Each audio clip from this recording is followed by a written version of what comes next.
49 games, 87 points. Connor McDavid this season, gentlemen, to open the show. I'm going to read you some stats here. In his 400th game, Connor McDavid, 3 more points last night, putting his career total to 556. At 400, Sidney Crosby had 554. Ladies and gentlemen, he will win the Hart Trophy. What a season for Connor McDavid. And from Brother Bear 49 on Twitter, gentlemen, Jamie Benn won the Art Ross in 2015 with 87 points in 82 games played. McDavid has done it in 49. Is that the brother of Ethan Bear? I doubt it. No. But McDavid, guys. He's going to win the Hart, and he's already won our Hart Trophy. We have a name for it on this show. The MVP Prestige Award of Leadership and Wickedness in Hockey. We have to change the name once I realized what it sounded like. Yeah, because remember I tried to mention that. Yes, I didn't realize until I listened back to the episode. I'm like, I said, oh no. But I mean, I remember when Matthews was scoring goal per game, and there was that night, I think he got a hat trick against Montreal, and I tweeted, okay, give him the Hart.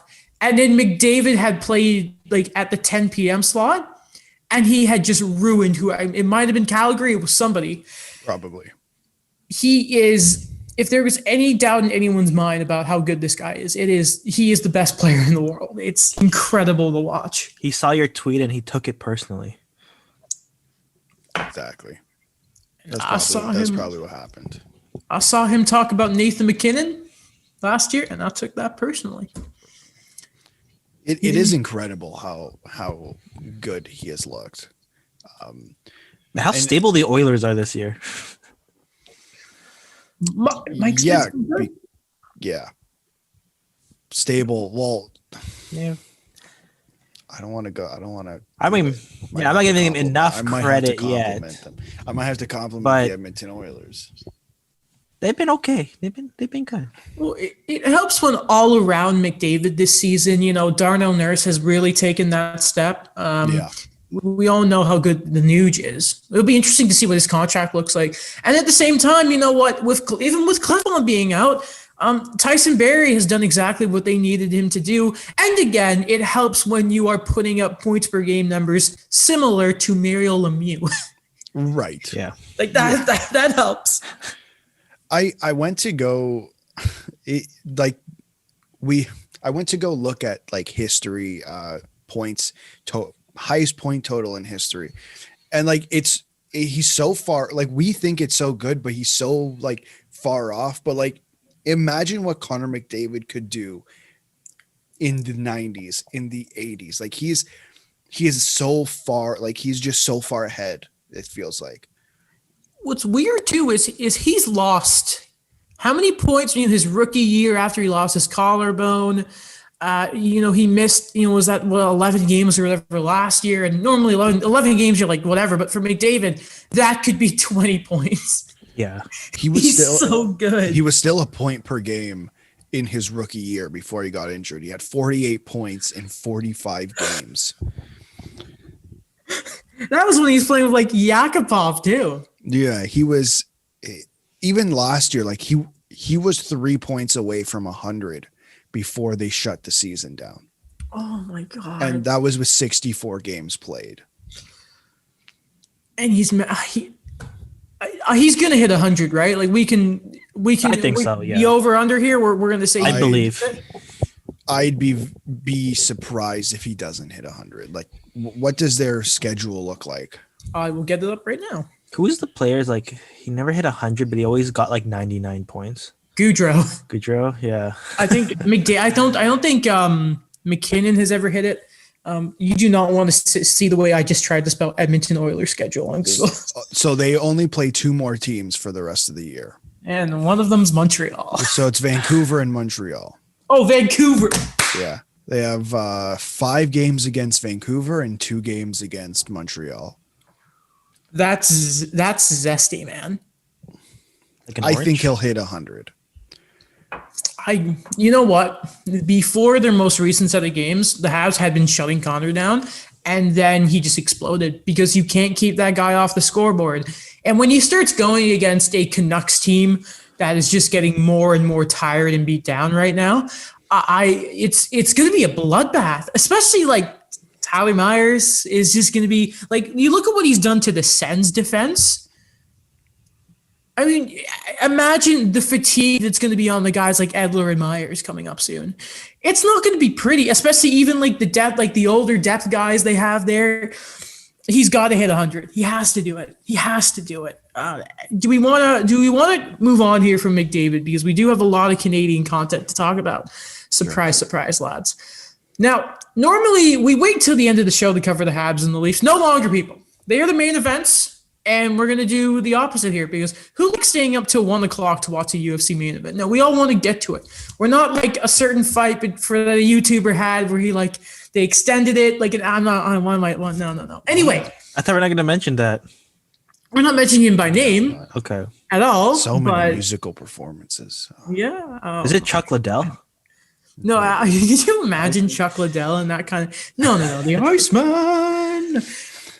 What a great name, eh? So, I think it's fair that we should start with Montreal. Yeah, go ahead. Just because... you can't contain yourself. So I wonder what we're going to talk about. Corey Perry? He got the game puck. Oh, my God. So, last night, the Habs won. 2 straight for, like, the first time in a month. What's kind of impressive is they were both back-to-back wins. We know, like, comebacks as well, like down by 2 in the third period. Though to start, we really have to sort of mention here is in the overtime, a great feed from Jeff Petrie. Tim Stützle is still looking for Cole Caulfield today. He got it, the short king with his first career goal. And Alex, I want you just, if you can describe to the listeners, because, Mike, myself and you we're on the FaceTime, and my memory's gone a bit blank once Caulfield scored and how I reacted. Yeah, it was loud. Yeah, it was kind of just screaming. I kind of felt bad for your neighbors, because it was funny at the beginning of the night. You were saying that your neighbor's dog, was barking, and it was quite loud. Yes, and then so it was kind of like roles reversed here. That you were now louder. You were probably louder than the dog. You gotta see the line, Alex. Sorry, you gotta see the line. What line? Well. How the turntables. Yeah. Did anybody knock on your door? No, somehow. Well, I'll tell you this. The neighbors above me, were definitely making noise quite early in the morning. I did not get to sleep in a bit. They definitely did that on Can you reenact the reaction? I have not naturally reacted to a goal like that since 2017. Mm-hmm. That was What was the goal in 2017? That was Radulov Game 2 overtime winner, and I was at the game in Montreal. Without us? I did not know you. The funny thing about the entire sequences is the way the TVs work with the three of us is Mike was 2 seconds ahead of Adam. Then there was Adam. And then I'm like 10, 15 seconds behind. The different long story, whatever. So Mike reacts first, but like it was nothing close to what Adam did. It was just like, he was like, oh my God, I don't remember exactly what he said, something like that. He stopped talking. He stopped. Yeah. Like it was like typical Mike. As soon as something happens, he just stops talking. And then we have to guess what happens. And then Adam just blows up. I wish I recorded it. There's a magic with sports. And when you see this young, talented kid that's had all this, he said it was the best year of his life. Hobie Baker, wicked season in the NCAA, gold medal of the World Juniors. Saying the best year of your life has not been thrown around the past year and a bit with COVID. So the excitement you saw in his face when he scored, and Corey Perry got the game-winning puck because what a leader.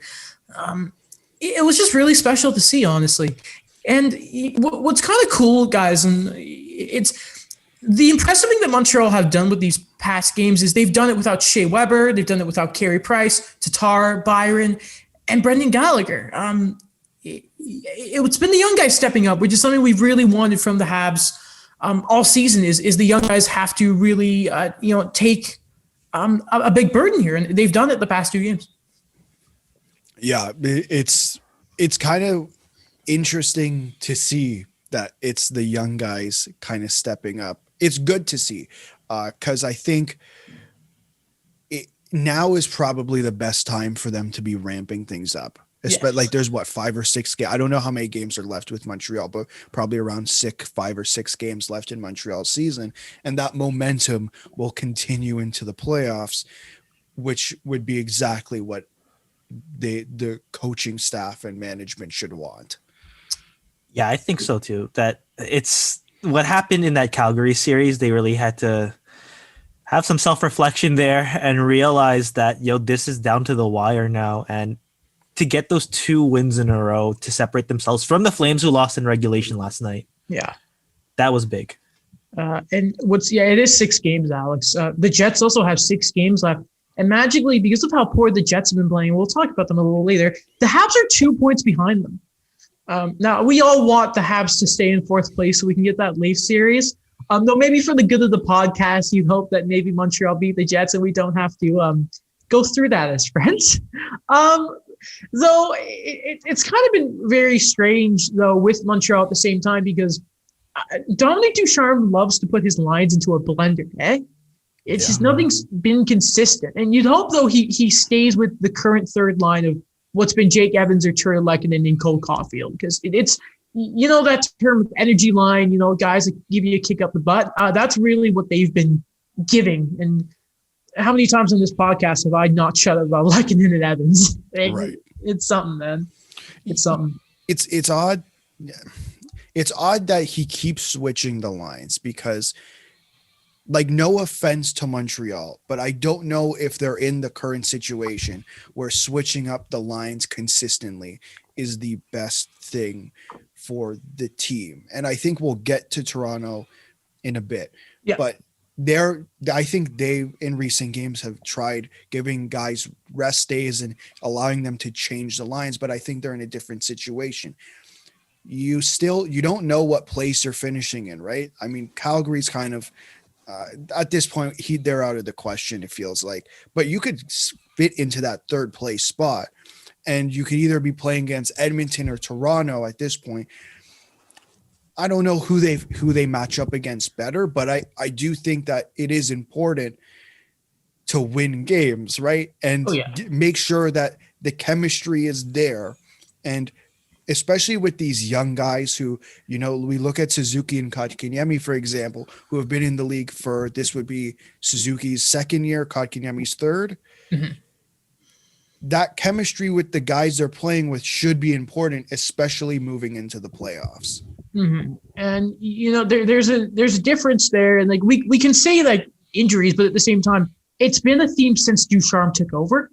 You talk about the Leafs there, Alex, and to throw it to you here, Daniel, is, the Leafs have these centermen that are, even as young as Matthews is, he's at a level where he can carry a line. He can carry his line. Same with Tavares. You don't want to do that with the young sort of centermen that Montreal are developing throughout this season. Yeah, I kind of agree with that too. And I didn't like the move at first, but somehow kind of worked to a certain degree where Kotkaniemi's playing the left side again. Yeah. He's not giving his own role to be a center anymore. And I think like they take away that third line of, I guess, fixture they had with him there. I like how they've been, I like to a certain degree, I like that Ducharme's trying the new things. I think when I asked him, well, not really personally asked him, I asked him on this pod to try something different, to look at the accountability of some of the guys that haven't been performing and just move things around. I didn't expect him to do it these many times. No. Kind of try something and, if it worked, leave it. But, you don't have to keep moving things all around. And this is a funny thing. Alex is going to like this too, where there was another coach that used to do this a lot and he did it on the fly during games. And who was that? Randy Carlyle. Where it's funny when he was on. Why would I like that? That's a Leafs reference. I mean, like, it's funny. Horrible, because like painful Leafs reference. It was funny because when he was on the Ducks, we'd be like, oh, yeah, it was great. He always did that. Like, you'd see a Getzlaf play with like a Perry or a Solana. You just never really know, like, between periods. But then, like, when he comes to Toronto, like, oh, stop doing that. Stop, like, experimenting with all these things. And even, too, with Montreal now, I think it's just worked because they have the depth to do it. Mm-hmm. But like what Alex said, like when they're down to the wire now, when they want to prepare for a playoff run, they really have to have some self-examination and see what really works and what we're going to be able to carry. Yeah. And it's funny you mentioned the Kotkaniemi stuff, because at first I was getting really worried about him playing the wing. At this point, I've kind of realized that it's Galchenyuk back in the day was just like, what are you doing here? I think with Kotkaniemi, I think it's a chance to put him in the top 6, because like Suzuki has just been playing so lights out. Like he's becoming this power play phenom. It's really cool to see. And again, they've just been so swapping. Like Kotkaniemi's got the raw deal all year. So I'm guessing that this is their way of like, they like his skill set on that line to sort of take the place of Brendan Gallagher while he's been gone. But, at the same time, like, just keep Suzuki with, like, of Anderson Tivoli. Just please leave it alone. Please do it. And again, leave that third line together. And Cole Caulfield, just one more thing I want to mention about him. I love him. That's it. He's going to score a lot of goals in this league. And you guys know I hate doing this, but I have to say it. And it's not every fan base has that pocket. Shut up about Nick Robertson. Score a goal first before. Oh, yes. I'm pretty sure God, that was so great. I've been waiting to do that. God. Not Jason. No, not Jason. Not Jason. Who has been absolutely phenomenal this year. Who is? I'm by the way. Jeez, yeah. I'm so proud of him. And by the way, guess what? Nick Robertson is going to be a great NHL player. And he's going to score a lot of points, but they're different players. Shut up. And Cole scored, and let him be happy for it. It was so freaking cool to see. Did they ever play together, like in the World Juniors or any tournament? Last year? Okay. Yeah. They were both on USA. Mm-hmm. And that team was not great. It was not a great team. So hey, redemption. Well, lads, we shall move on. The Habs, we'll see. For everyone's information, they are 9 points. Sorry, no, wait, hold on. I'm not great at math. They are, 8 points ahead of the Flames. Again, there's still some schedule to play. The Habs have a condensed schedule, some tough opponents. They're all playoff team. Well, there's a game against the Suns, but you know how they play. Leafs games, Oilers games. The two of the best players in the world right now they have to go up against. It's not for sure, but last night was massive for Montreal's playoff chances. I want to see Dom Lucian's article now, his model, all that type of stuff. But going to the Leafs, it's been a fun couple of fun. So they've obviously clinched a playoff spot. They did it against the Habs with 67 points. I saw a stat the last time they had beaten the Habs 5 times was 1967. So, like, you got to love that there's a bit of magic there. Say what you want. Like, that number has always been, like, a way to try and make fun of Leafs fans. But, like, you got to really love that now they can have that chance to say, like, hey, guess what? It's working for us now. The first and only team so far in the North to clinch. So the real question is now for the rest of the season, and we kind of touched on it a little bit with some line stuff, but what do you do if you're the Leafs now going into the playoffs with maybe resting guys and all that sort of stuff, Alex? Yeah. I mean, if I'm Keefe, I'm probably doing what he's done in the past. I think we'll probably see it. Again, I'm just pulling up their schedule now just to see who they play for the rest of the season. Obviously, I don't think we're going to see a whole lot of resting going on against Montreal because these are guys you're probably going to play in the playoffs. In whether it's in the first or the second round, we'll find out. I can see those I think it'll be important to rest guys like Jumbo, like Wayne Simmonds, like even a guy like Jason Spezza. I've heard I've heard people say, why don't you give Matthews a game off? I'm like, I want to see him score another goal. Like I think he'll hit. I want to see what he can do because like last night he had another 2 goals and he just looked on a completely different level. Like he just makes scoring goals look so easy. And I don't think we talked about it because he ended up playing that night. The goal where it just kind of goes off his stick against Montreal. Oh, the one that right off Suzuki's skate was, you can't stop that. You can't. Like that's just super cheat code. It didn't even look like he tried to shoot it. It kind of just went forward and that's what happened. But I can see them when they do that playing around with the lines. I brought this up last episode or 2 episodes ago, where in the series against Columbus, when they stacked the top line, they kind of left Nylander all by himself on the second line. Number one, he was playing center, which I'm not the biggest fan of, but I'd like maybe to see him get some reps there, or get reps with different guys who's not Tavares, because I don't want to get into the situation in the playoffs where it's just all completely brand new, because it didn't really look that great. And they stacked the first line and the rest just felt really dull. And I'm waiting. I really think when Hyman comes back, the top 6 is going to be solidified, and I'm excited to see what that looks like over a longer period of time. Daniel, and then after Daniel gives his piece, I want to ask you about the bottom 6, actually, because everyone loves bottom 6 discussion. The heart and soul guys, we love them. Exactly. I kind of agree too. I think I'm going to be excited when Hyman comes back, because what I've mentioned before is that balance between skill and, those guys that get into the nitty gritty parts of the ice. And honestly, I love Nick Foligno on this team right now. I really like what he's been doing. I like the James Myrtle tweet, by the way, before I move on, about where he's like Nick Foligno. It's more like Folignes.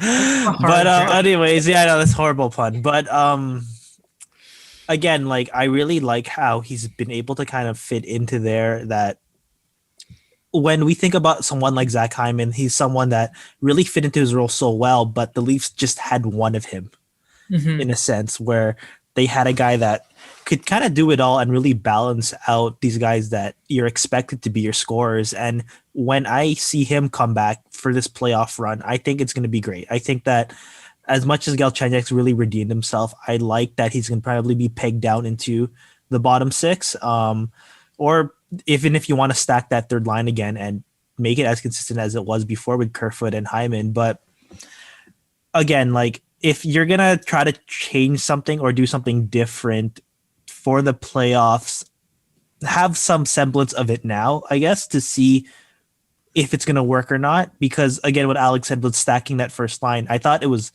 great. What did they call it? The nuclear line, right? Yeah.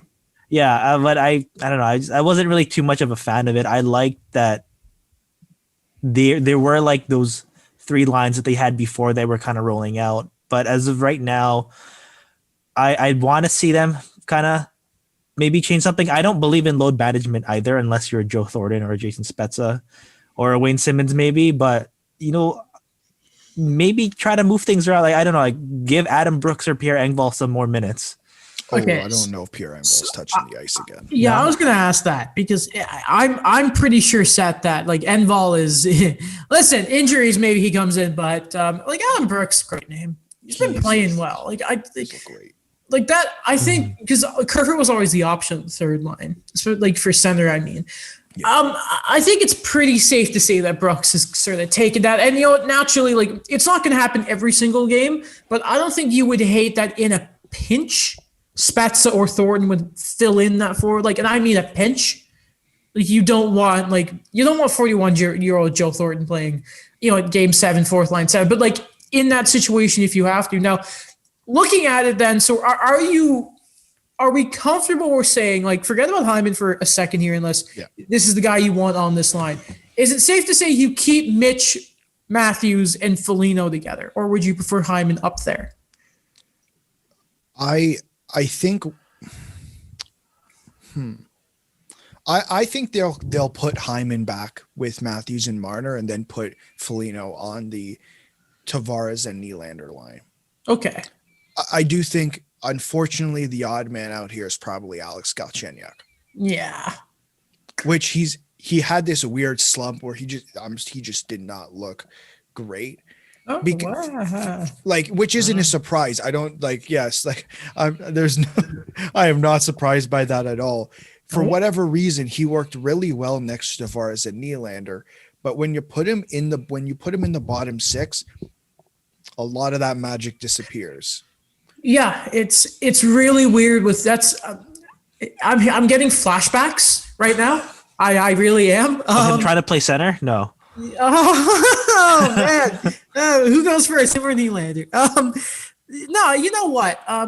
It's you know what the Mariners or not the Mariners. The Matthews Hyman connection's been there for a couple of years. Like they played together before. That could work. Yeah. And honestly, Foligno or Hyman, there's not a wrong answer there. No.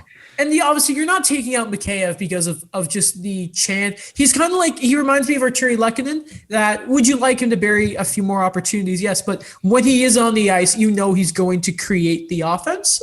You're on your end. The foot speed is faster than Connor McDavid, says Mike. He's good. No. And obviously, you're not taking out Wayne Simmonds, especially after that Vancouver stuff. You love him. Kerfoot's too usable.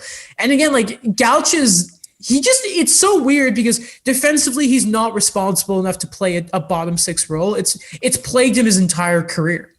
And not to mention, I think like a guy like Spets is way too important in that scenario. And Thornton is Thornton. He has a beard. Yeah, because like I said, like I'm not taking out Adam Brooks and throwing Alex Galchenyuk on the fourth line. Fourth line center, Alex Galchenyuk. Like, that's just I wouldn't be a big fan of that. Like, I'm sorry. I don't trust that. Yeah. I would rather trust Pierre Engvall more than I would than Alex Galchenyuk playing fourth line center. Big body. I think that's fair. I think that's very, very fair. Right. So like I think for the most part the lines are quite set with the exception of Alex Galchenyuk, who I would presume Foligno or Hyman fit into that role quite well. Yeah. So yeah, I'm thinking like not for the playoffs. I think for the playoffs, like I like what you said, Alex, about making sure things are set, both offensively and defensively on those lines.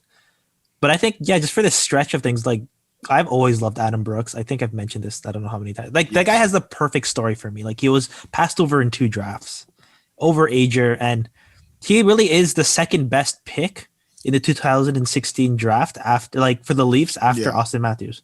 You look back on that. I mean, I still believe in Joe Wall, but I don't know yet. Yeah. Again, I'd like to see him like in these final games, like even if he starts on the 4th or the 3rd, maybe get more reps. When I mentioned Engvall, I know that he's not going to touch probably the playoffs, but if you take out a Thornton or a Spezza for a few games, I wouldn't mind having him as a big body presence or as a center again. I don't know, man.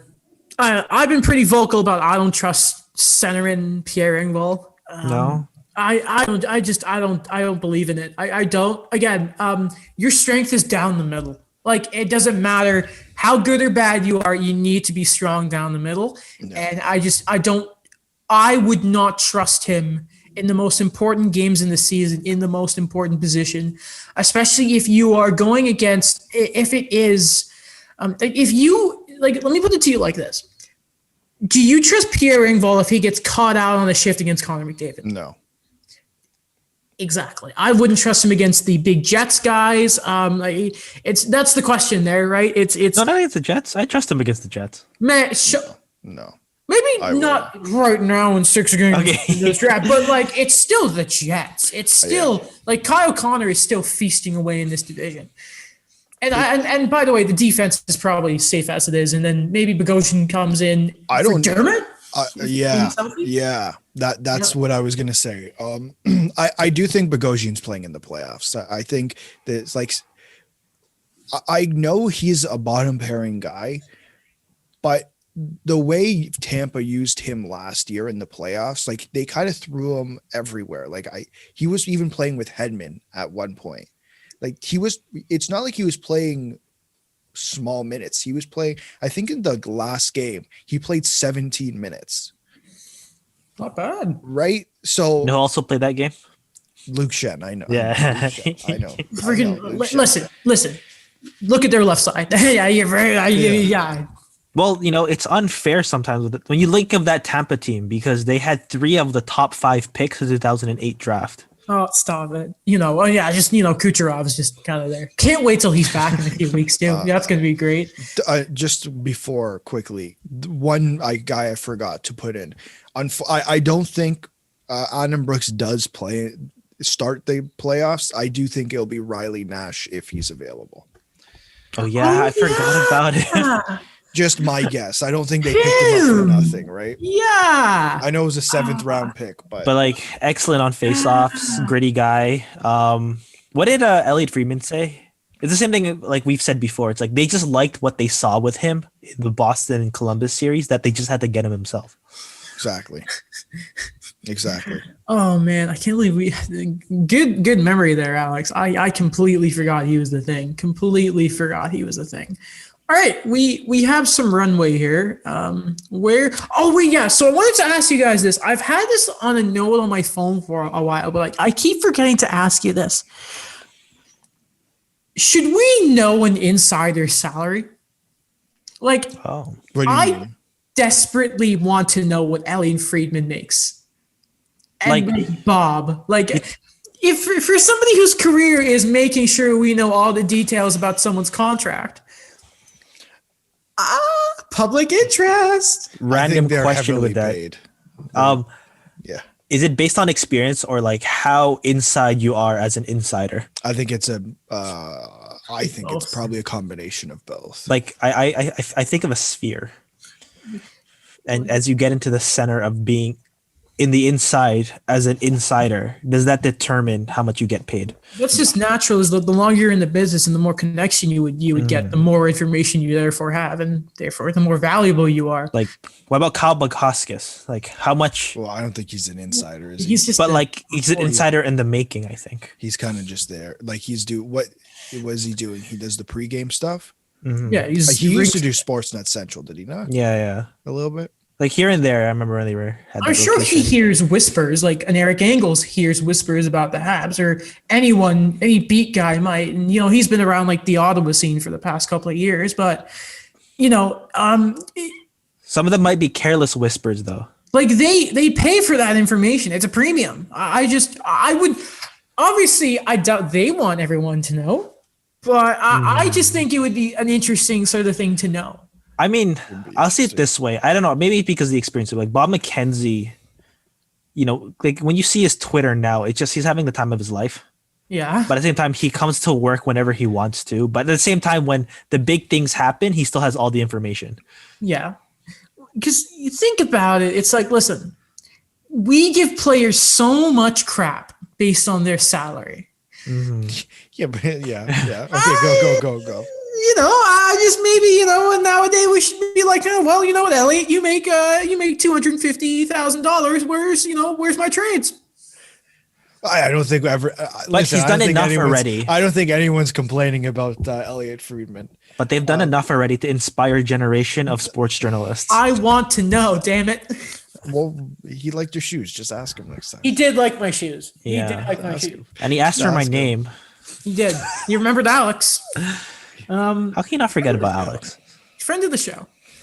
Alex. Okay, wait. Before we move on with the Leafs Sure. and the insiders, Yeah. I'd like to see Alex Galchenyuk play with Adam Brooks, and then the Leafs in the offseason acquired Daniel Sprong to play on the line with them. Why? Was that a World Juniors line? No, because Alex, Adam, and Daniel. Oh, okay. Okay.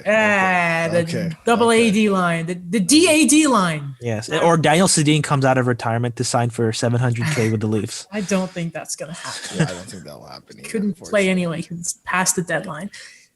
You know what was really annoying? So a lot of things. One of Montreal's goals obviously were called back, and it was like moments after it was deemed no goal. Alex Galchenyuk had scored, so you just hear Michael like, golly, and I'm losing. I'm so upset because I'm like, the Habs aren't going to win this game. Naturally, Tyler Toffoli, 27th of the season, let's freaking go. Man, the Canucks could really use him right now. $4.2 million. Now, Yeah, Brandon Sutter and Tanner Pearson instead. yeah. So the Canucks they're Interesting. Yeah, Not really interesting. I'll take that back. they've had a bad week. They've had a bad Season. season. Nothing's going well, and Bad 7 years. I don't. It's been a while.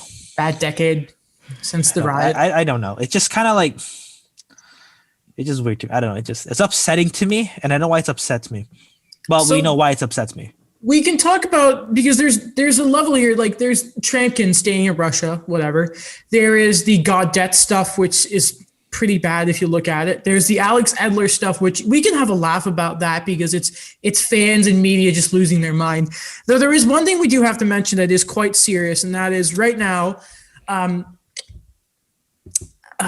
Jake Virtanen is away from the team, and I'm just going to read the Canucks statement from Twitter, statement from Canucks Sports and Entertainment.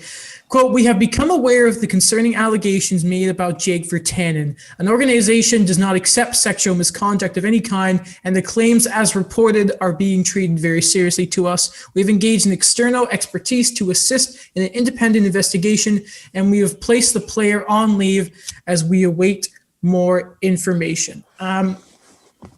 So I just feel like it's important to say two things here, and that is listen, two sides of a coin, yin yang, all that type of stuff, and that is, I think we as a society have the obligation to listen to people when they say that they've been hurt, like listen to a victim, and at the same time, we need to remember that in this country, you are innocent until proven guilty. Simple as that. You shouldn't go on Twitter and see people say this. We're actually pretty blessed to live in a country that is like that. Not everywhere is. That's very important to realize here. We're not going to speculate on anything because obvious reasons. We don't know the story. We don't want to get sued. Pretty simple. Though you hope it gets sorted out and everyone affected in any sort of way, everything gets ironed out. Okay. Yeah, I'm glad the Canucks took action. They released a statement to just let everyone know what's going on. Yeah. Right. The Canucks, they were getting grief because, Travis Green sort of took the questions instead of, in a situation like this, maybe you'd expect an owner or a general manager to sort of say something. If you can have your opinions on that, I think it's safe to say I expected something like that, and it is a bit weird that you would have the head coach. It's a player, yeah, but at the same time, an allegation this serious, I think, kind of demands a bigger voice to it. You know what I mean? The Canucks, we can move on from that again. There's not much to it. They've also had bad stuff. Yeah, Nikita Tramkin, who left a couple of years ago, has just extended in Russia for another 2 years. That's not great for them. They were hoping to get him back. We know it's not happening. Something else. So we know at the trade deadline, Adam Gaudette was traded to Chicago, and I think all three of us we were questioning it. A lot of people were. And since then, he had some comments. They were quite colorful, saying that there were things saying about him and his wife, and the sort of message he gave was that he was basically traded because he was patient zero, that the strain of the virus that shut the Canucks down for an extended period of time started with him. And of course, again, we don't know if that's the Canucks feeling, though it speaks volumes to me that NHL players who rarely speak out, we just saw it with Robin Leonard, but I can't remember much players who normally do, come out. He came out and said this. It's just been a very bad look for the Canucks. It's also strange to think, how many teams are actually going to be interested in buying who would at the same time, from a human point of view, we heard that Gaudette was on an IV and all this, like the human side of just having being like COVID and all that, you would trade the guy too. It doesn't look great for them again. It was so, I guess it was swift in a way when it did happen. I remember when we were talking about it when it was first, when the news first broke out, and it was a weird thing because the first few statements I heard from the Canucks was we were looking towards the potential of Matthew Highmore. We wanted to see where that went, and we feel like this was a fair swap between two guys who are emerging players that they just needed a change of environment. But there wasn't really anything else. I know that they're not going to really mention any of it, but it just it was the kind of thing where I feel like with the way the Canucks the year's been, and I'm talking about in terms of acquisitions and trades, it's been something where they'll do something really wrong. I think like first we could start off with Toffoli, and then we could look at Tanner Pearson's contract. But then when they try to do something else like this, it's just like it's another thing. It was like, okay, well, maybe the intent was there, but it was just another bad thing. Yeah, that's exactly what the Tanner Pearson contract was. Or, I mean, like people said, and this is like off brand from what's going on off the ice. People said that that Virtanen money could have gone towards Tyler Toffoli too. And how often, Alex, have we talked about the misallocation of funds in Vancouver, just really causing their downfall here? Well, we talk about it every time, and I mean the thing that Jim Benning said, and it still hasn't sit right with me, and saying they ran out of time. Yeah. Why? Like how? How did you run out of time? You didn't want to give up, like, okay, fair. You didn't want to give up the assets to get rid of Eriksson, Roussel, or whoever. Okay, so you didn't run out of time. You just didn't want to do what you thought you did. Like, you just didn't want to do what was necessary. Like this, we asked Harman Dao, right? And he said, no, like there's no benefit of the doubt to Jim Benning on the failure of the offseason because he put them in that situation. I do also want to say here that it's not like they had to trade Yada. He was an RFA this year. He could have waited to the draft. And they're looking at bringing like their like AHL players up at this point because their roster is getting so depleted. Does it make sense just running a franchise-wise at their current situation to trade a guy like Adam Gaudette? No, like, and I don't think Highmore has been anything to speak of either. No, I think this is more than just the way that organization is run. I still think it's a failure of the NHL and the NHLPA. Like, I think it's bigger than Jim Benning here. You know what I mean? Yeah.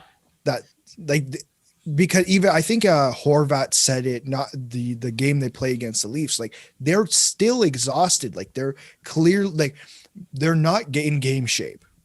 They're not in game shape. And still being forced to play. Yeah. Like, I don't know how close they are to game shape, but they're not. So like, I think this whole scenario, I think with Adam Gaudette, maybe not the greatest of looks, but I still think that this whole situation for this year and what their continuation of the season is a failure of the NHL and the PA to make sure that their players are like ready, taken care of, right. Like, listen, that's your job as a PA lawyer. Just take care of your clients. Another big story with the Canucks, and it's tied to the Leafs, was the Alex Edler stuff. Now, we all know Zach Hyman went down after a knee from Alex Edler. It was a lot of people held the opinion that it wasn't on purpose, but it was a lazy play from a tired player. It was their first game back from their COVID situation, we can call it. Now, game after the first of this two little pair of games that the Canucks and the Leafs had, Wayne Simmonds. You know what? This is his job. This is Wayne Simmonds.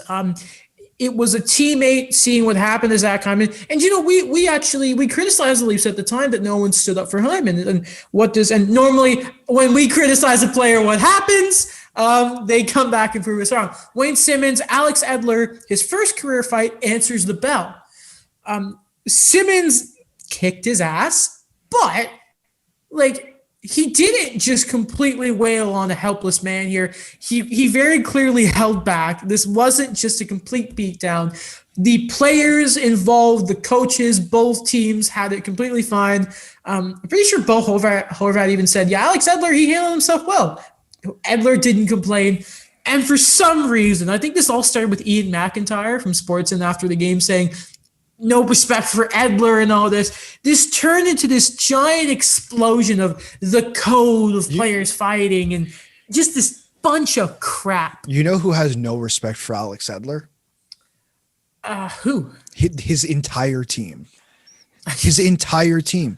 Because the argument here is they should have sent Wayne Simmonds. Well, someone could have say Alex Edler. Remember this. We're acting as if I think Adam. I don't remember what year this was. The incident where Max Domi just started punching Aaron Ekblad. You know what? 2 years ago, in right? the preseason. In the preseason, Yeah. This wasn't even close to that situation. Wayne Simmonds looked at Alex Edler. They agreed to fight. They both dropped the gloves. So I don't see what the issue is here. Maybe someone can explain it better, because what it seems like to me is no one has an issue. And you know what? I'm not going to complain about the fans saying something different than the team, because I think I do that more than enough about the Leafs. So that's fine. Have a different opinion. But where was Anton Roussel? All these guys that they signed that are sticking up for your teammate. Alex Edler could have said no. Someone else could have stepped in. No one else stepped in. No one else. I think it's a shame that this is what we're talking about now.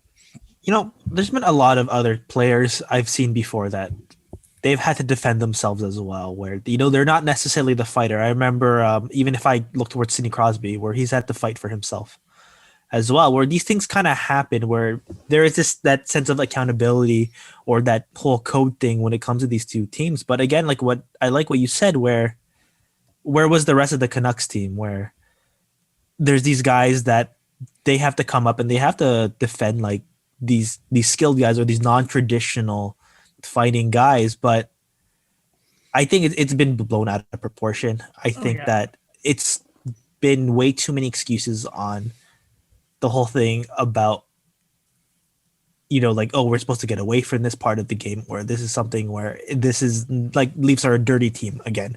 And I don't think that's the reason. I think it's just I think it's more of a representation of the Leafs are more of a complete team. And I'm not talking about skill, and I'm not talking about what they've been able to do where, they've loaded up on defense, they have everyone on offense. It's more of the whole chemistry about the camaraderie aspect of it, where one guy goes down, so you have someone like Wayne Simmonds who's going to stick up for that guy. You play for your team. Remember what Wayne Simmonds said at the beginning of the year. I'm here to punch people's face. Yeah.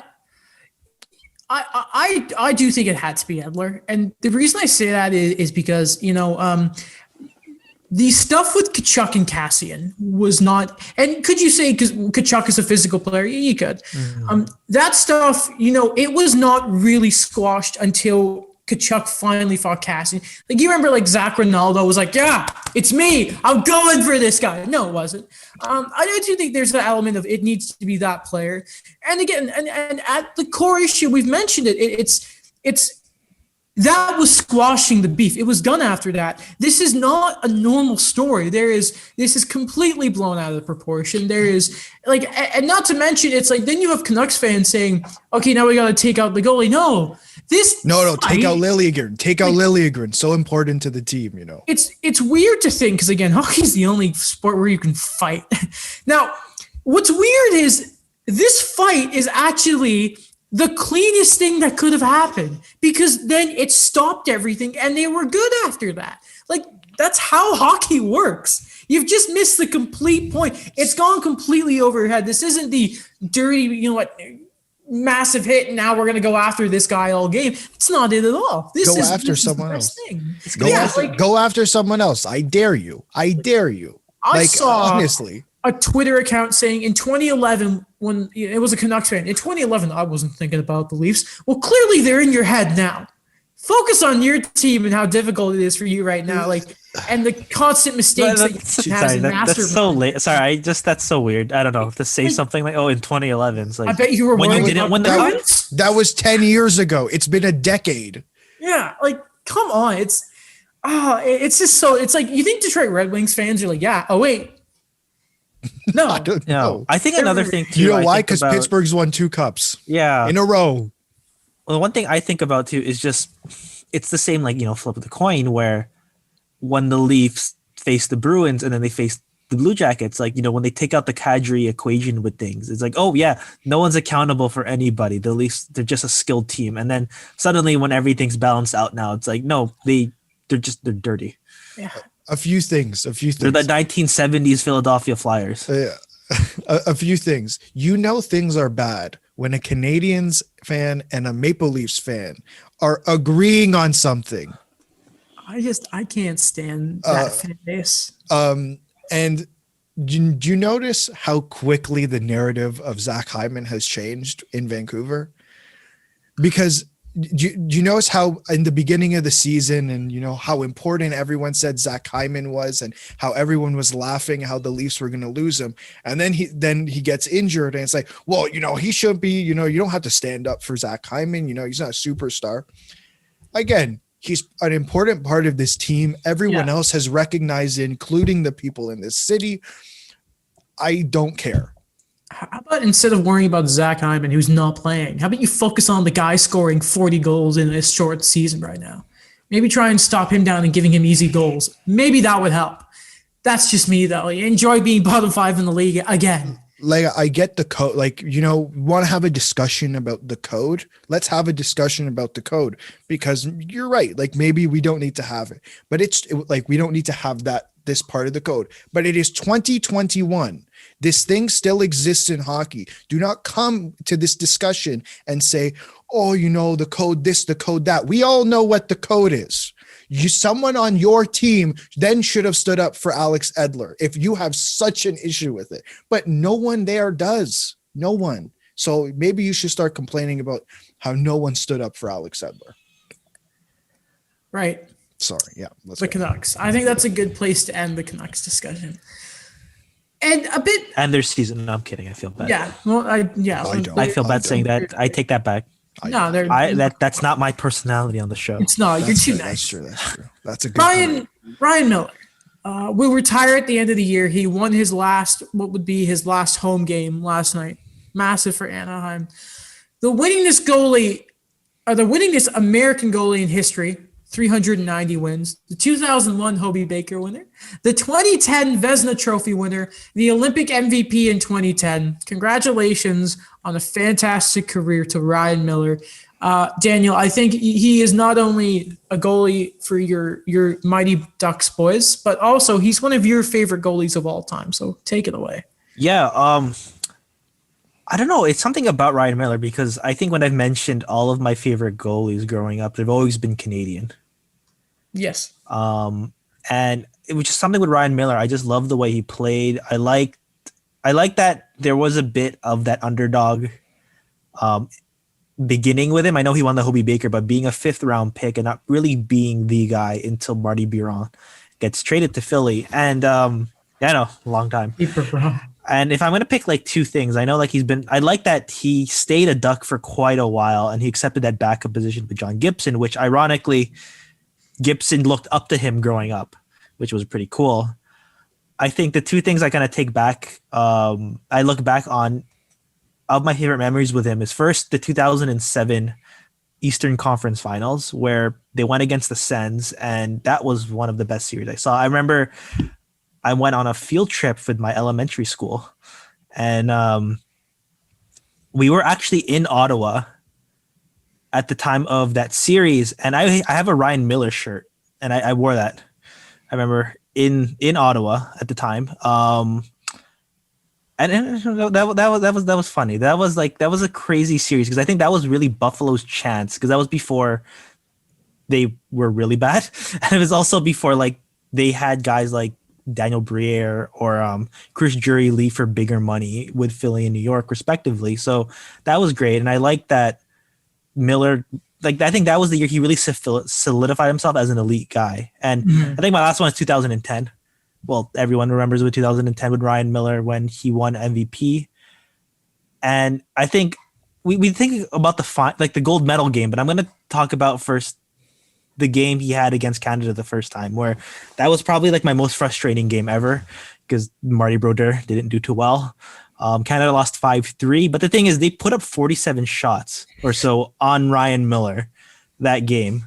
And that was when something, I'm like, there was something about him, because the Sabres were like faltering around that time, but like he dialed something different. Like there was something different about him in the Olympics that he became like this guy, and then he won the Vezina that year. So those are like my favorite memories of Ryan Miller. I actually was scared he was going to be Canada. Like that, he was that good. Well, Crosby wasn't. Alex, Ryan Miller. Yeah, I'm the one thing from last night that I just wanted to bring up. Like, I thought it was really nice of what the Kings did at the end there after the Ducks did their little, I don't know what to call it. What would the handshake? Not The duck hug. The duck hug. Let's call it the duck hug. I think the Kings did stay out afterwards as well, so that was really nice to see too. For me, like Ryan Miller, I don't know much about him. My time as a hockey fan, was kind of towards the tail end before he went to Anaheim. He was a Canuck, right? Like he was a Canuck, and like I'm just looking at his hockey DB page. Like he has been quite a good goalie for a long period of time. Like maybe this is his first year below 900 since 2003, 2004. So he's been quite a good goalie. And like, there's always the Buffalo versus Toronto. Those first few years I got into hockey were always such weird matchups because they were always so good, even though the Leafs weren't that great. So I'm just thinking of Brian McCabe overtime. Sorry, I just remember that one against Buffalo. There was the fight that he fought Jonathan Bernier. I love that. I remember that. That's one memory I have. That was the thing with Ryan Miller is we talk a lot about hockey characters. Ryan Miller's one, and a goalie at that, which is so weird. And do you know what? You always knew what he was thinking because he was just so vocal. That's the thing about Ryan Miller. He's kind of like the Mike Smith, Jordan Binnington. I was watching Mike Smith. There was a clip of him. They asked him, like, "Hey, buddy, so you may have just knocked out the Flames. How, like, does this feel good?" He's like, "Yep." Straight face, Binnington, fake punching guys. And Ryan Miller was that. He was a feisty guy. He was feisty. A lot of people rip on him for 2010 because of there's that famous clip of Winnipeg chanting silver medal at him. But yeah, I mean, you got to have respect for the longevity of the guy. And you know what? Being like, there are a lot of good American goaltenders now in the league with guys like Hellebuck and John Gibson. I bet going to the Olympics next year, Miller's going to tell Gibson, like, watch out for Sid. Watch out. Gidler's not there. Yeah, because he's starting, not Connor Hellebuck. No, he's not. No, of course not. We don't even have to mention that. It's going to be John. It should be John Gibson. I feel like he has been on TV a couple times. You know who TNT should call? They should call Ryan Miller. Ryan Miller. And he should be like, yeah, the Kings suck. And all that. But seriously, I hope he stays around the game in some way, shape, or form. It sounds like he wants to stay in like a manager type role as well. But like, man, don't do the Mike Fuda thing. Have that in the background, but do some media, please. It might be in California still because his wife is an actress. Oh yeah, she was on Hockey Wives. Yeah, remember that. I remember they hired someone to take out their garbage. And I was like, what? Imagine being rich. I am not kidding. Look it up. I imagine what being rich is like. It's no problems. Oh no, we are rich. I'll think about it. Rich in friendship, guys. I was thinking the same thing. I didn't get it out quick enough. I did not get it out quick enough. Quick mention: congratulations to Lewis Hamilton for winning the Portuguese Grand Prix. A fantastic drive. How many more does he need to have before people realize how good he actually is? Though we got the Kraken, we got Yager, the Women's Worlds, Winnipeg. Where do you guys want to go next? Daniel, you decide. You decide. Women's World. Okay.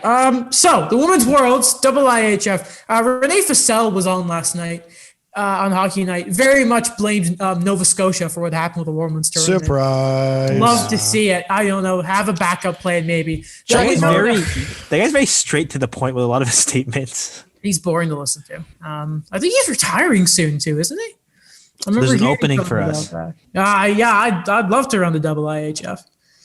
All right. Anyway, the Women's World, we know now, this is from headlines last night, it will be held from August 20th to the 31st. And Friedman was saying that Calgary are looking to host the event. You love to see that the women's game is Yeah, listening to Renee Fasel, I was like, yeah, they want to play. And he was like, yeah, great. Really? Doesn't feel like you care about them playing. I figured they wanted to play. That's kind of what they do, but Felt okay. like they were literally quarantining by the time you said, yeah, we're done here. This isn't happening. But seriously, great for the women's game. And listen, freaking let them play. Like, Jesus Christ. I hope they have some sort of plan here, going like a backup plan to this backup plan that should have been instated in the first place.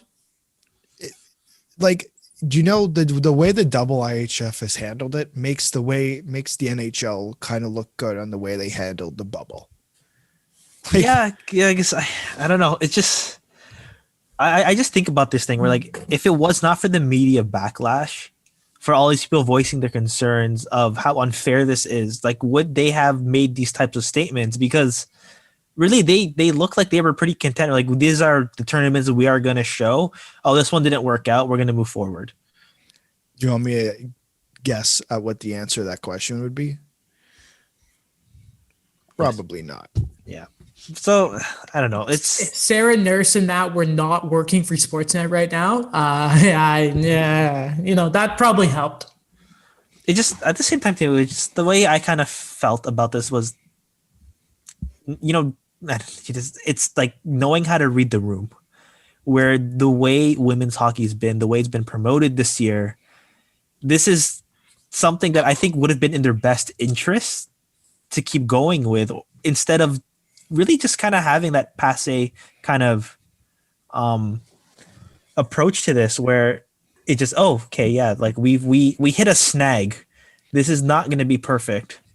Hey! I know we don't have the women's butt. Shane's right. He's playing. That was done. To blame it on the government of Nova Scotia was the easy way out. And like, that's just, it's a load of baloney. I don't know where that baloney came from. Just kind of popped in my head. Bologna? Like how do you not have a backup plan? Like, remember the NHL? We didn't find out until like 2-3 weeks before. And there was like Vegas, Chicago, Toronto, Edmonton, here, there, and literally everywhere. Yeah. Right? Like, how do you not have that? Like, Vancouver fell through and they're like, all right, Toronto, you're up. Like, come on, guys. Ridiculous. It's just simple business here. I don't know what's crazier to think of, just how badly they've handled this, or the fact that Jaromir Jagr will play next year. He's 50 years old in the Czech league. And what's really funny, I was talking to Alex about this. I was looking at his DB page. So I think the way he explained it to me, so his team, Kladno, are now going up to or have made like the Division 1 of the Czech league. Yeah. And he's playing with the Kladno Knights in the B league. Yeah. So he's not even playing Division 1 Czech league, but he's still going.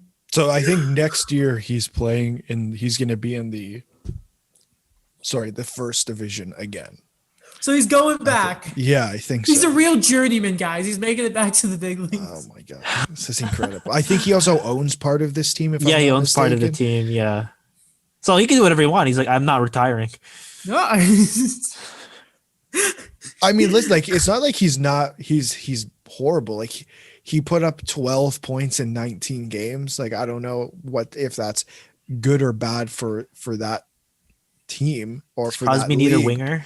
But, well, how about Buffalo? Buffalo needs bodies, right? So I remember that rumor he wanted to come back to Pittsburgh, but then there was like, there's a weird rumor that it was true to a certain degree because of the cap situation.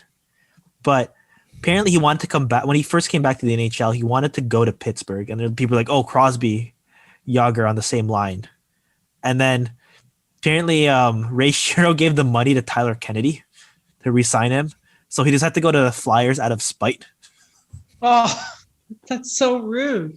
Well, you got to have respect for Jaromir Jagr. Come on. Of course. It's weird, like, because, again, like, I got to watch him a bit when I was a kid.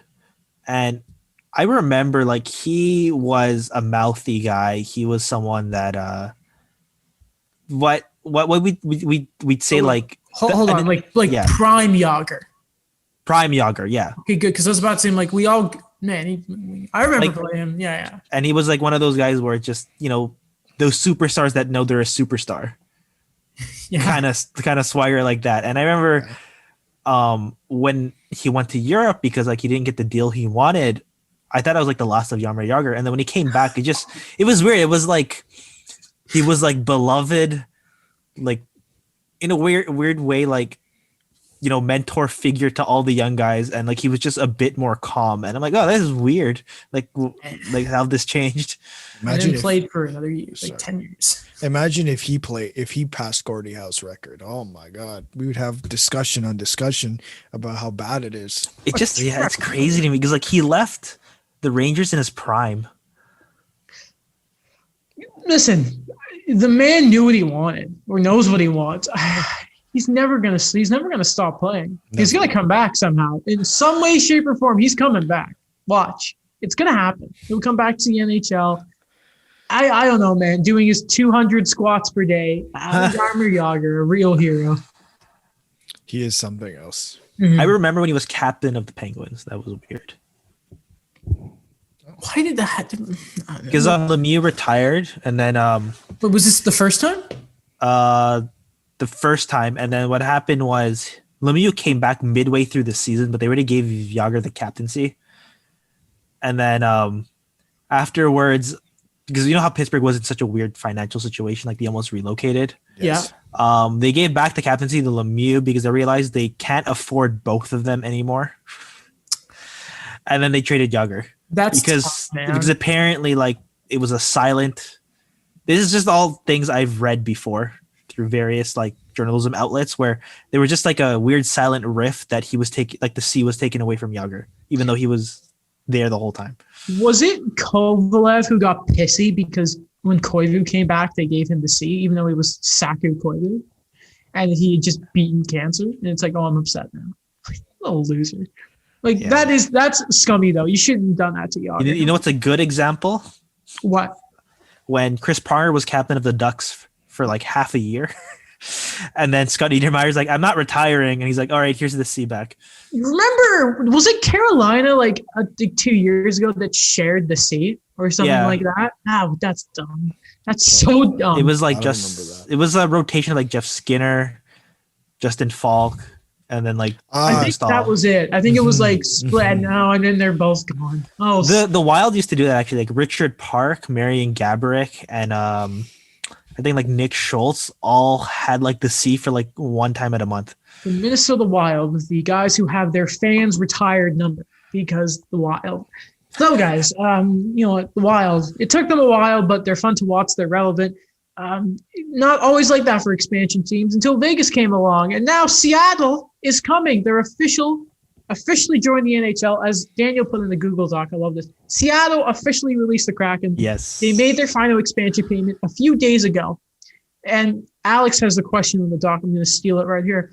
Who are the teams that they are going to take advantage of? So as Vegas did with good old Columbus, Florida was a big one, Tuck from Minnesota. Who are some teams that you guys can see Seattle messing with? And I'll start with Alex because it is his question. I just have this sneaky suspicion that it's going to be Vancouver, and I don't think it's going to be through the expansion draft. You are on the offer sheet route really hard here. I think I'll tell you the reason why, because I think that we all expect that the GMs are going to be smarter this time around, but we have to remember, like, the cap, number one, that just doesn't happen. And the cap also isn't going up. Mm-hmm. Right. So they all sign these contracts with the expectation that, hey, the cap's going up over the next few years. And unfortunately now it is not. So I think they're going to get picks again. Like someone's going to get screwed over. And I just have this feeling it's going to be Vancouver. That I could see that. Like Jim Benning panics. And then he's like, I'll give you like, I don't know, another first round pick in our prospect not to select this guy or not to offer sheet Elias Pettersson.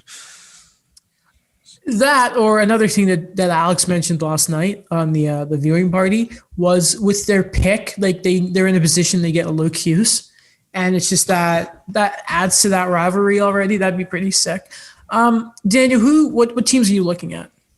For me, I think it's going to be Carolina. I think they're going to miss a significant piece, but I think like it's not going to hurt them as much, but I think it's still going to hurt them based on like how their current core is, because things have been good, right? But at the same time, they still have to sign a bunch of guys, and there's still that expectation of we still have to fix our goaltending. So that's another need. And then the second thing is to like, they have a lot of like young guys who are on the cusp, because I don't know where they're going to really fit a lot of these guys where, you know, they have the Brady Shea, but at the same time, like you're going to also have like, when you have like a Brady Shea or Jake Garner on your lineup, where are you going to put a Jake Bean? I know that they kind of fix things with the Hayden Fleury trade, but it's another thing to look at where what happens if you just, again, when we mentioned the run out of time kind of idea that the Hurricanes have so many moving pieces that I don't think they're going to be able to keep the band together. Even with that, like, okay, so you deal with Fleury, but then what do you do with Yanni Hakanpää? But, you know, it doesn't matter because, listen, they'll lose a defenseman probably, and then they'll randomly get one over the summer, and they'll be fine. Exactly. Now, I put 3 teams just in case. Sound like Daniel. Oh, wow. Yeah, just in case. And I actually, it's kind of the same scenario. I have Minnesota first because they've got 3 defensemen that already have no move clauses, and none of them are Matt Dumba. And it's kind of been the worst kept secret that, you know, we don't quite know what's going on with Dumba, and he's just kind of sitting there right for the taking. I also said Anaheim because looking at the amount of defensemen that they have, you don't want to lose like Fowler or Lindholm, right? You would expect that maybe there's a respect thing to protect Ryan Getzlaf. Though, I mean, looking at it, there are some good defensemen that might be available in Anaheim. And then I just said it just like this was just in case you guys said these 2 teams. I said Montreal just for the fact of they're probably losing a defenseman or probably Jake Allen. And I really don't want to lose Jake Allen because I really like him. I really like Jake Allen. Okay. Just a thought here. You don't trust Caden Primo yet? He's young. Let him develop. What, Alex? Just a thought here about Ryan Getzlaf. You think he pulls the move that not that it was a bad thing, but that what Jason Spezza did, that like he's only staying in Anaheim and that's about it. You take me, I'm retiring. Yeah, that or he goes and like signs like Lakeman in Vegas because that was a thing. That's true. Yeah, I mean, I don't know if Vegas should do that. I don't know where he fits in, but it's Vegas and they'll make it work. Well, it's okay. They're going to trade a bunch of pieces for Jack Eichel, and then they can fit Ryan Getzlaf in the bottom 6. Yeah, and then you know what? To help send the center depth, they'll send William Karlsson over to Minnesota, and they'll make a thing, and then they flip Fleury to Pittsburgh, and it's a whole thing. Like it works. It works. You could bring back your was it 4-team scenario? Yes. Exactly. It's a little complicated now with Buffalo, but I'm sure we can figure it out. We can figure it out. Okay. Yeah, the one problem is William Karlsson, but we can figure that out. He wouldn't want to be there. They're trying to trade him, all that kind of stuff. The Jets have not been good. They've lost 6 straight games. They have scored 9 goals in that stretch, allowing the Habs to now be 2 points behind them. Nick Ehlers is out. Adam Lowry is out. Brother of Kyle, yes.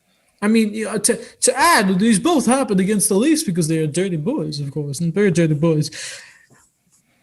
But this is just like see. This is when the criticism of Scheifele is justified. Same with Blake Wheeler. Though the question has to be asked, guys: do you think they're missing Patrick Laine right now?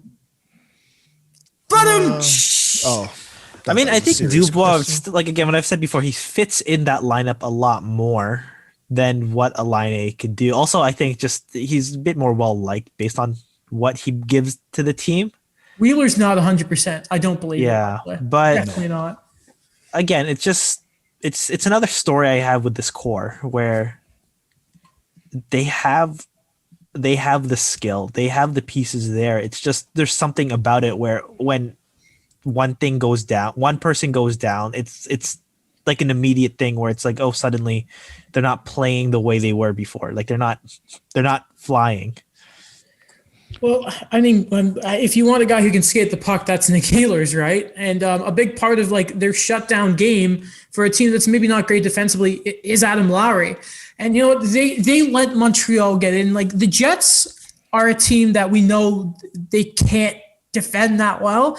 And if they can't get, bailed out by Connor Hellebuck, and then they're missing a big part of the engine, and then if other guys aren't picking up the slack, it's not looking great. And again, like if they can stay on this course and they play the Oilers, the Jets aren't going to make it. And I think this puts more sort of, and hindsight is always 20/20 as we know, but does this not give more like, could you not have moved a Christian Vesalainen and tried made some move for a defenseman bigger than Jordy Ben?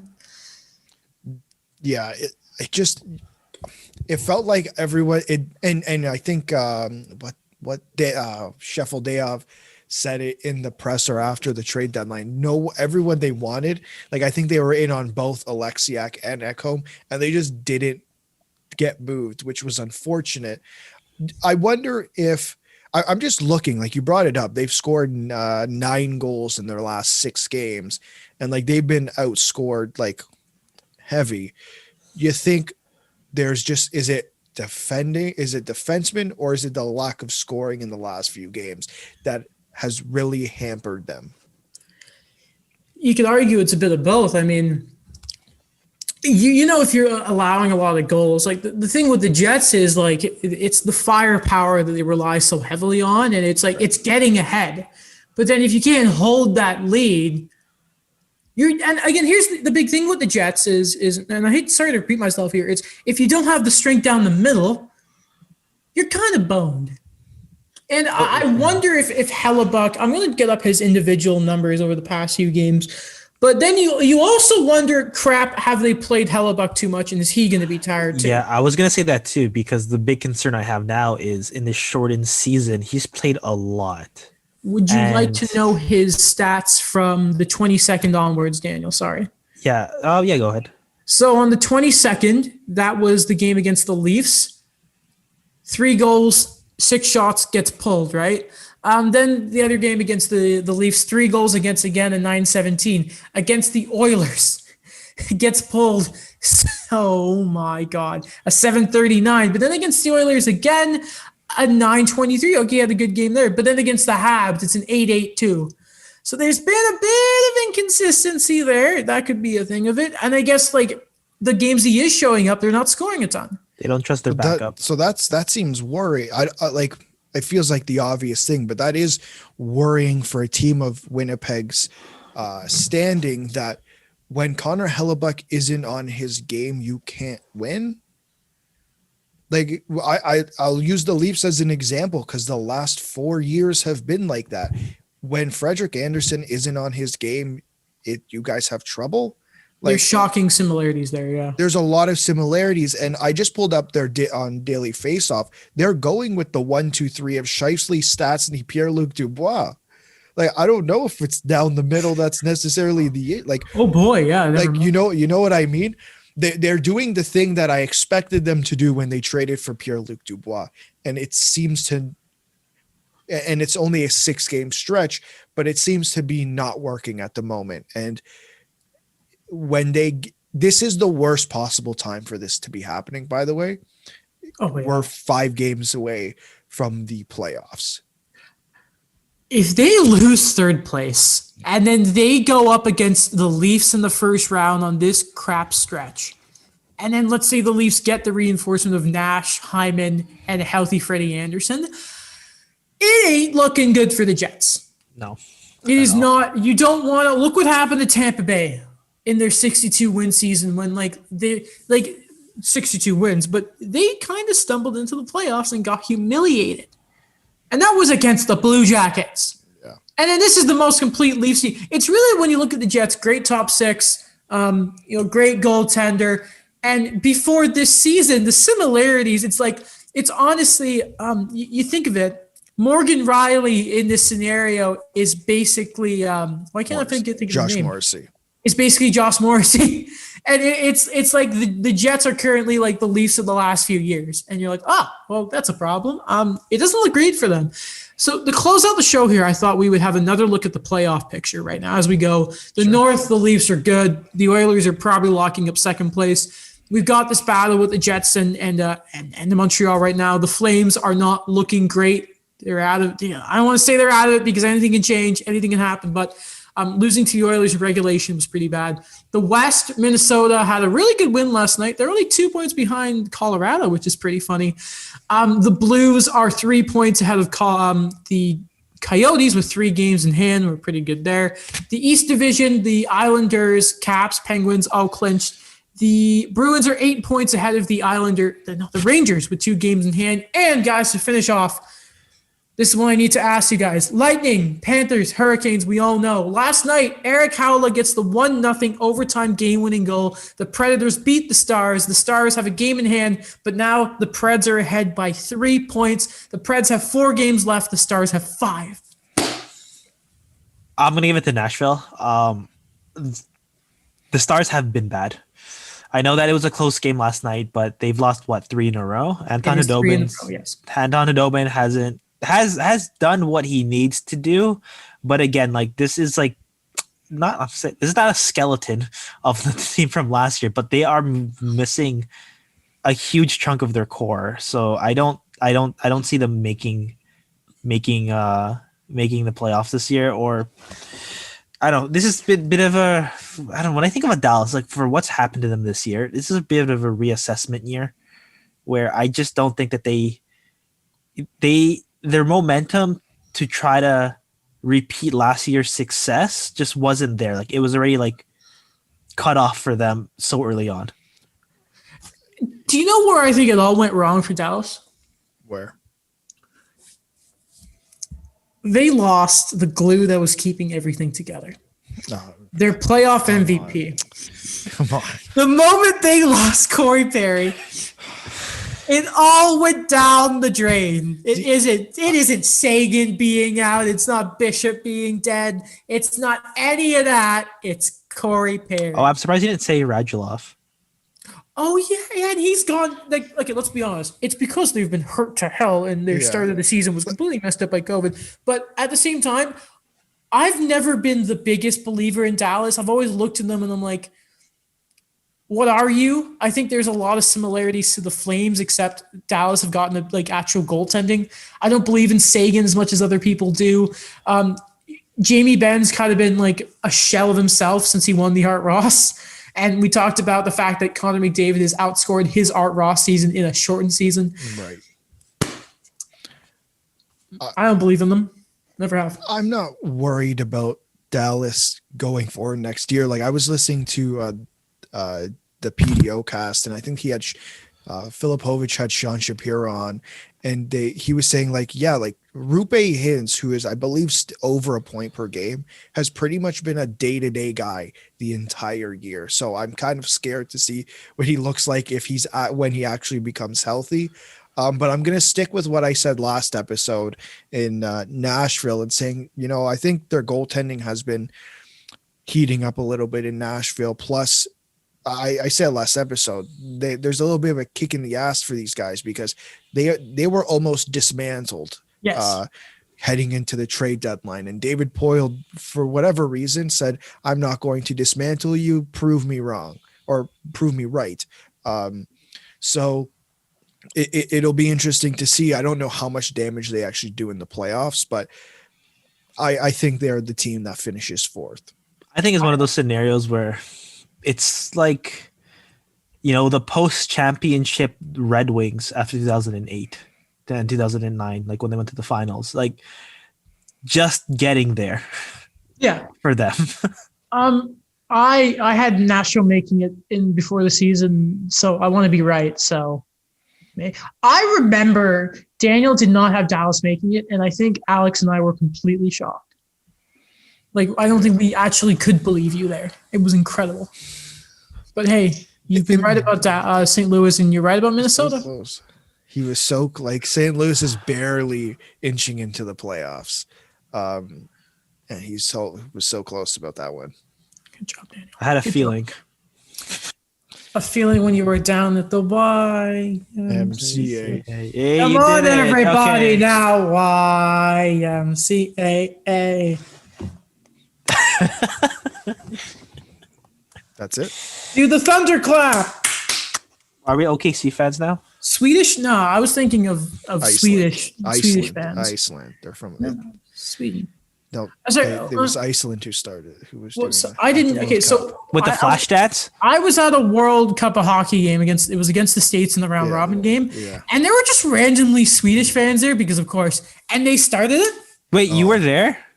I was at the World Cup game against the World Cup of hockey. I was at the game when the round robin game against the States, and then I was at the game 2 when they won the thing. Oh my gosh, we were at the same games and we didn't even know each other. Really? It's the same thing with Alex and I when we were at Nylanders and Kapanen's debut. I think Mike was also at that game. Oh my gosh. I'll tell you this, Daniel, about that game. I remember just remembering how just kind of crap it was, and remembering when Doughty took that late game penalty.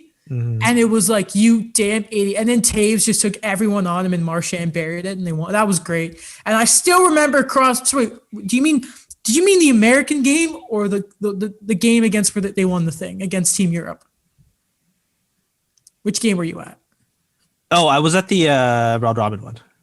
Okay, so anyway, so that was the one where Corey Perry scored like right afterwards, right? That was good. I remember that. Okay, never mind. Yeah. I remember that team. Justin Abdicator was on the US team, I remember. That was when Phil Kessel was like, I should be doing something. Yeah, Phil Kessel and scoring Bobby Ryan were both off the team. God, and then Tortorella was like, this is how we're gonna beat Canada. And I don't think they made it out the round robin, did they?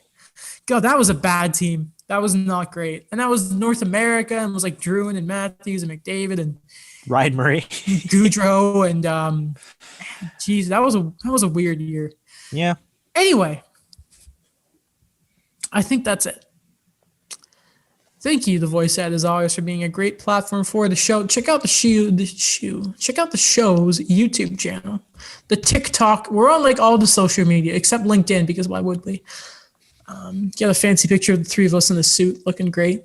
What next? All our own shenanigans, our social media stuff, my YouTube channel, Alex's blog, Daniel stuff for the hockey writers and the eye opener. Check out what else? TikTok again. We like that. Check out all the Spotify. That's pretty cool. Check out the Apple Podcast app because they changed from iTunes because they suck. Kind of like the person that gave the star a 2-show review. It's show a 2-star review. Yeah. That's it. We will speak to you later. And remember, everyone, that Cole Caulfield is a Montreal Canadian.